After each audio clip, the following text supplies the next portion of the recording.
Alam nyo, biglang natumba tong punong yan, oh.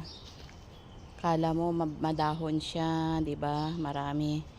Yung pala is talagang nag-dry na siya. Yan. Kita nyo? Nag-dry na yung kanyang ugat. Talagang wala na. Dry na siya, oh. Talagang dry na siya. So, yung mga dahon na yon na akala natin ay tunay na dahon, ito pala yun. Ito pala yun. So, sa haba niya, yan yung nakakapit talaga yan. Yan. Yan yung talagang nasa loob siya yan. So, ito, ginawa niyang parang sabitan niya na. No, nagsabit na siya doon sa punong-punong yon. Nakala natin, pag tinignan mo talaga, is yung puno is siya yung madahon. Kita mo? Kala mo siya yung madahon. Yung pala patay na siya. 'Di ba? Nag-dry na siya. Yan. So, yun na lang yung ugat na yun. Yung pala yung parang akala mo yung dahon niya, pero hindi naman pala. So, marami tayong lesson na makukuha dito na mapag-aaralan natin. Lesson na pag tinignan mo ang isang puno, akala mo marami siyang dahon, marami siyang maayos siya. Gaya ng isang tao, pag tinignan mo outside, talagang akala mo okay siya, akala mo masaya siya, feel mo yung parang hindi mo siya nakikita, pero deep inside yung kanyang spirit is lonely pala siya, nagda-dry siya, no?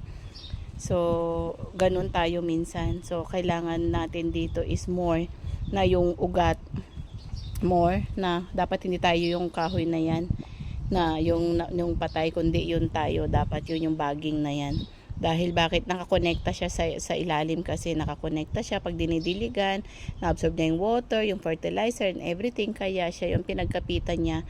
Dapat ganoon din po tayo sa spiritual, na maging malakas tayo at nakakapit tayo sa Panginoon. No matter what, dumaan man yung mga bagyo, dumating man yung mga sakuna, nakakapit tayo sa Panginoon. Bakit? Kasi nakakonected tayo.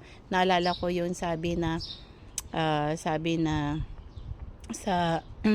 upon this rock I will build my kingdom, 'di ba? Kailangan naka-rooted tayo sa ating Panginoong Diyos, kasi pag rooted tayo sa ating Panginoong Diyos, tayo ay maayos, tayo ay masigla, tayo ay talagang nakikita at namumunga tayo katulad niyaan, 'di ba? So nawa po na maging rooted tayo sa Panginoon, keep on going. Kung feel mo na nagda-dry ka, kung feel mo na ikaw ay nalolonely, feeling mo na talaga nawawala, more na kumapit ka sa Panginoon. Sabi niya, seek ye first the kingdom of God, and all these things shall be added unto you. The more po na isik natin ang Panginoon, the more po na uminom tayo sa water ng ating Panginoon, at the more po na kumain tayo ng presensya ng Panginoon, yung salita niya, yung pakikinig niya ng word of God, at lalo tayong magpuri at lalo tayong goon sa ating Panginoon. So muli po, shalom shalom, and God bless you all. Bye for now.